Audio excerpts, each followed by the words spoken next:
जिनेन्द्र देव ने वस्तु धर्म को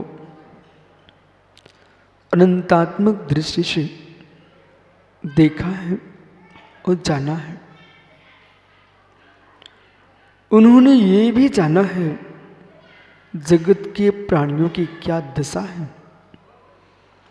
तो उन्होंने क्या दशा है इसे ही नहीं जाना, क्या दिशा है इसे भी जाना है। अज्ञानी प्राणी दशा को देखता है, दिशा को नहीं देखता। जो तुम्हारी दशा आज है ये भूत की दिशा का प्रभाव है। भूर में तुम्हारी दिशा जैसे जल रही थी उसकी दशा आज तुम भोग रहे हो। आज तुम्हारी जैसी दिशा होगी वैसी भविष्य की दिशा होगी। इस शब्द ने कह दिया आपसे कि हम जो है मात्र उच्चारण करता है, शब्द व्याख्याता है, समय समय है, समय किसी का करता नहीं, समय किसी को कराता नहीं, समय किसी का अनुमोदक भी नहीं। जब जड़ काल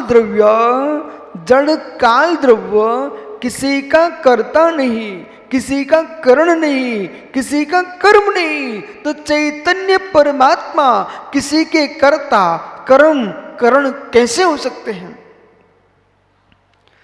जड़ नहीं है कर्ता कर्म किसी का, पर चैतन्य का कर्ता करण नहीं किसी का।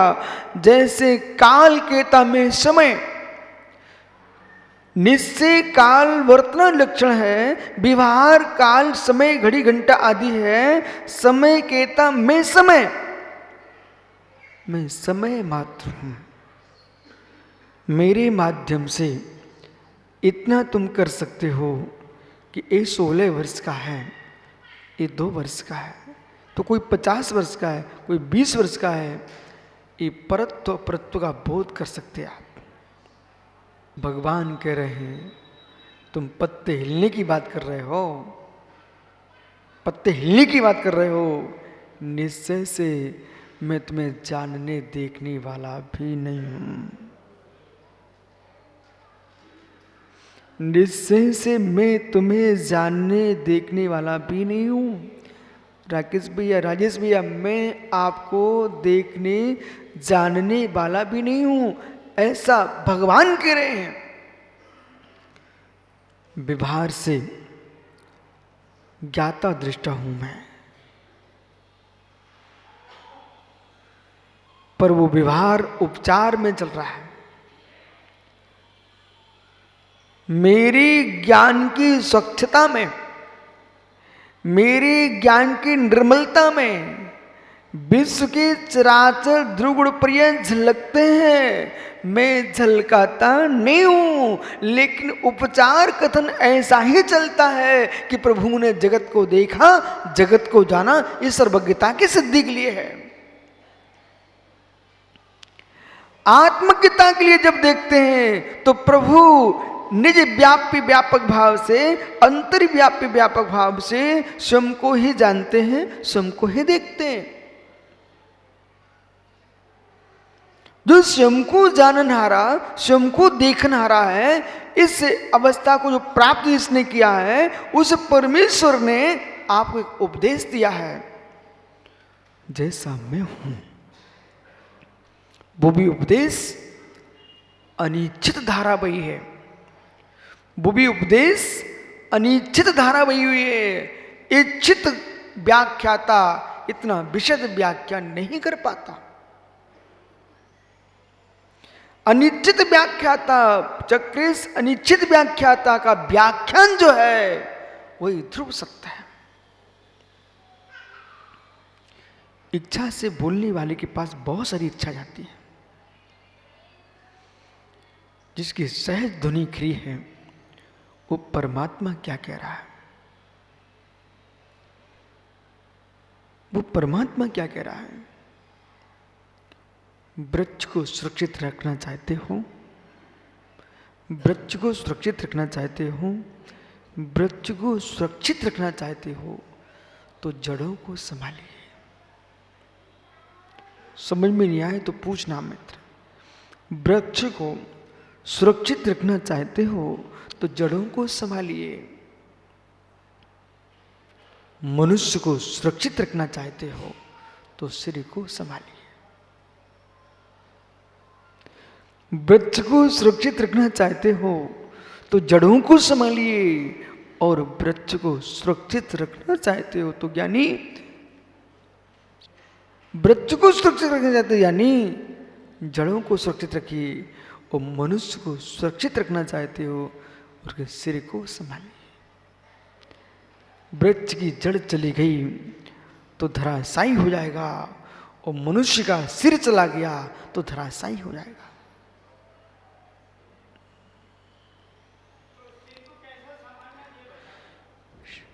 मित्र, सिर को आपको द्वैत रूप में संभालना है। एक सिर संभालना है कि आपके माथे में व्यर्थ की चिंताओं के कीड़े न लग जाएं। अपने सिर को संभालिए। आपके सिर में मेरे मित्र कोई नारी का राग प्रवेश न कर जाए। अपने सिर को संभालिए। आपके सिर में कोई नर का कीड़ा प्रवेश न कर जाए। अपने सिर को संभालिए। पर की स्त्री, पर का धन धरती पर तुम्हारे कीड़े प्रवेश न कर जाए। अपने सिर को संभालिए। दूसरे के अंदर ईर्षा भाव का कीड़ा ना लग जाए। अपने सिर को संभालिए। अवसर मिला है, अवसर पर सम्यक बात कर लीजिए। तो मेरे मित्र गजराज जैसे जाता है वो मुड़ के उत्तर देने स्वान को नहीं आता। यदि गजराज की चाल ही चलना है तो मित्र आप चलते जाइए। अपना मार्ग तय करो, अपना मार्ग तय करो। गाली देने वाले को भी गाली देने मुड़ के मत आइए। अपने सिर को संभालिए। क्यों? क्या नाम कर्म की प्रगति श्वान की और गज की एक है? प्रत्येक इंसान की नाम कर्म की प्रगति सर्वार साकर एक नहीं है बेटा। जब एक नहीं है तो मित्र कर्म सिद्धांत कहता है, कर्म सिद्धांत कहता है, कर्म सिद्धांत कह रहा है जिसने जैसा बंद किया है वैसा उदय में आएगा। नरक का नार की साख सागर, ये मित्र नरक का नार की अच्छा सोचना चाहता है लेकिन सोचता कभी नहीं है। एक रोग होता है चक्रेश, कुछ बच्चों को जन्म से ही होता, कुछ जन्म लेने के बाद हो जाता है। उसके हाथ पैर बिल्कुल पतले दुबले होते हैं और चेहरा बिल्कुल सिकुड़ा होता है, माथा सिकुड़ा होता है और न उठ पाता, न बैठ पाता, न चल पाता है। ऐसे बच्चों की उम्र बहुत छोटी रहती है। उस रोग का आज तो कोई उपचार नहीं कर पाया। वैद्यों के डॉक्टरों के पास जाए ना उसके जनक जननी तो कि भैया सेवा करो, बोले पूर्ण विकसित नहीं है। जितनी 8 वर्ष के बच्चे की बुद्धि होती है, जब ये 60 वर्ष का हो जाएगा तब इसकी उतनी बुद्धि आएगी। ऐसा रोग होता है।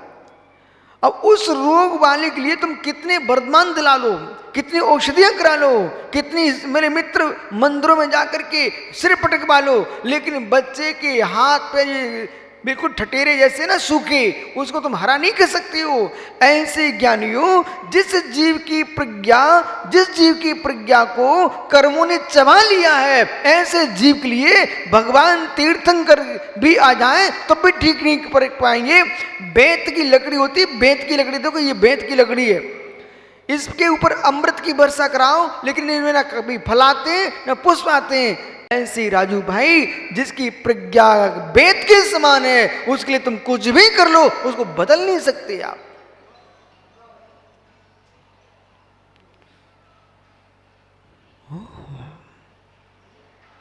अपनी प्रज्ञा को पर की चिंता में झुलसाने वाले लोग जगती पर बहुत है। अपनी प्रज्ञा को पर की चिंता में झुलसाने वालों की संख्या बहुत है। स्वयं के शरीर पर भी राग चल रहा है, वो पर की ही चिंता है। स्वयं की यशा कीर्ति की चिंता है, वो पर की ही चिंता है। पर का अपयश फैले, ये पर की ही चिंता है। यानी मेरों का यश फैले, ये पर की ही चिंता है। मेरे शरीर के बाल सुंदर दिखें, ये पर की चिंता है। मेरे मित्र मेरी भौं के बाल अच्छे लगे, ये पर की चिंता है। मेरी मूछें अच्छी लगे, ये पर की चिंता है। बाल झड़ गए, बाल नवीन लगा रहे हैं, ये पर की चिंता है। ज्ञानी ज्ञानी ज्ञानी समझ, नख से लेकर सिक तक शरीर के प्रति जो भी चिंता है वो पर की ही चिंता है। तुम कहते मेरी स्वयं की चिंता है। स्वयं की चिंता होती तो चिंता ही नहीं होती, चिंतन होता।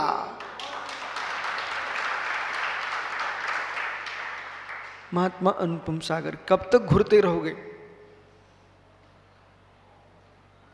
महात्मा अनुपम सागर जी, कब तक घुरते रहोगे? ज्ञानी, एक नमक की डली पानी में डालने पर घुलती है, उसको घुरने में समय लग जाए, परंतु मनुष्य का शरीर और बुद्धि चिंता के पानी में डाल दो, अपने आप घुर जाती है।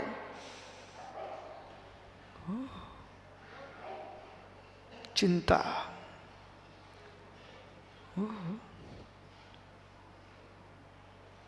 मालूम, सोना चांदी, ये सागर में हमने देखा गुड्डू भैया, वो पेटीले लोग दौड़ते रहते गलियों में, बोले पायल साफ करा लो, अंगूठी साफ करा लो। ये कौन होते हैं लोग? साफ करा लो। समझ गए ना राजू? आपके मधुबन में ऐसे लोग आते होंगे। घर घर में अपनी देवी को समझा के रखना, साफ करा मत बैठना। बोले पर उससे कहना हाँ तू साफ कर दे, और जिस पानी तुमने साफ किया ना वो पानी हमको वापस दे के जा। ऐसी वस्तु डालते, तेजाब डालते हैं कि ज्ञानी, यदि 2 तोले की वस्तु है तो तुम्हारी अंदर घुल करके उसके अंदर समा में पुनः तुलाओगे ना तो कम निकलेगी। और राजेश भैया, ये बराबर है कि नहीं? तो ज्ञानी, अंगूठी साफ करा लो, चैन साफ करा लो, हार साफ करा लो, मुकुट साफ करा लो, मालूम चला साफ होने के साथ साथ साफ ही हो गया। जैसे ज्ञानियों तेजाब में पड़ा सोना भी गल जाता है। समझ में आ रहा ना आपको? सोना चांदी जल जाता है, फिर चिंता का तेजाब इतना गहन होता है, उसमें बुद्धि भी व्यक्ति की गल जाती है। जो लोग सुब्रत सागर पूर्व में आपको पंडित दिखते थे, जिनका माथा चमकता था, जिनका यश चलता था, ये कीर्ति फैली थी, हे भगवान ये तो किसी की शादी ही ना हो, तो शादी हो भी जाए तो देवी चिंता में डालने वाली ना हो, चिता में डालने वाली भले मिल जाए। चिंता में डालने वाली पत्नी से चिता में डालने वाला श्रेष्ठ है, कम से कम एक बार जला देगा। पर चिंता वाला तो बार बार जलाता है। न चिंता देने वाला पुत्र मिले, न पत्नी मिले, न पिता मिले, कोई संबंधी न मिले, न गुरु मिले, न शिष्य मिले, घुट घुट के नष्ट करता, घुट घुट के मारता है आदमी। ओहो, हाँ आपको अनुभव है, मुझे मालूम है। रात्रि में नींद क्यों नहीं आती है? क्योंकि दिन भर तुम नींद को लेने के लिए चिंता की गोली खाते हो, इसलिए रात्रि में नींद नहीं आती है। हे मित्र, इतना गहरा उपचार है, बहुत सरल उपचार है, लेकिन करने वालों की ताकत चाहिए। जो व्यक्ति चिंता में डूब करके नींद की गोली खाते हैं, तो अगली पर्याय के लिए, क्या इसी पर्याय के लिए पागल होने की तैयारी कर रहे हैं। जो व्यक्ति नींद की गोली खाते हैं, मित्र विश्वास मानिए, वे इसी पर्याय में पागल होने की तैयारी कर रहे हैं। कुछ दिन बाद उनको पता चल जाएगा मेरी क्या हालत हुई है। ओहो, वे पागल होने की तैयारी कर रहे हैं। और जो नहीं सो रहे हैं वे भी पागल होने की तैयारी कर रहे हैं। आखिर में नींद क्यों नहीं आ रही है? नींद क्यों नहीं आ रही है? आपको मालूम, एक गुरुजी थे, जिस गांव में जाए चक्रे चेला, कोई डर तो नहीं है। जिस गांव में जाए चेला, कोई डर तो नहीं है। चेला ने सोचा बड़ा लफड़ा है, चेला मैं सोता हूं तू जागते रहना। कुछ तो है नहीं गुरुजी के पास। फिर गुरुजी हर समय चेला जागते रहना, चेला डर तो नहीं है। शिष्य, एक दिन शिष्य ने देखा कोई लफड़ा जरूर है, इनका डर मुझे भगाना ही है। अब उसने एक दिन देखा कि गुरुजी के पास एक सोटा है। सोटा समझते ना, डंडा सोटा है। वो सोटा पोला है। इन्हें जितनी देश में दक्षिणा मिली है सबकी उन्होंने जय सोने की कीलें बना करके उसी के अंदर भर ली है। बोले डर तो नहीं है। अब जैसे ही चेली ने देखा, गुरुजी आज मेरी इच्छा हो रही है, आपका सोटा लेके मैं चलता हूं पीछे। अरे तू क्या करेगा? बोले गुरुजी, गुरु की हर वस्तु शिष्य की होती है और आप तो मुझे दो। उन्होंने पकड़ा दिया और जैसे ही चले, गुरुजी ने कहा, गुरुजी बेटे कोई डर तो नहीं है? गुरुजी निश्चिंत हो जाओ, सारे डर समाप्त हो चुके हैं आपके। बोले क्या हुआ? बोले सोटा जो था ना, उसको मैं पीछे कुएं में डालाया। बोले क्या हो बेटे, क्या किया तूने? बोले ये सोटे को मैंने यूं किया तो बजने लग गया, उसके अंदर से आवाज आई तो मैं समझ गया विश्व का सारा डर इसी सोटे के अंदर था आपका। तो गुरुजी निश्चिंत हो गए और शिष्य भी निश्चिंत हो गया। ऐसे ही पंडित जी जितने डरे, जितनी चिंताएं, वे मात्र इस बात की है कि मेरे अच्छे रहे मैं अच्छा रहूं, मेरे अच्छे रहे मैं अच्छा रहूं। न तेरे तेरे हैं, न मेरे तेरे हैं, न तेरे है ही नहीं है। इनको कर्तव्य छोड़ दीजिए, चिंता का भूत दूर हो जाएगा। चिंता इस बात की है कि मेरे अच्छे रहे।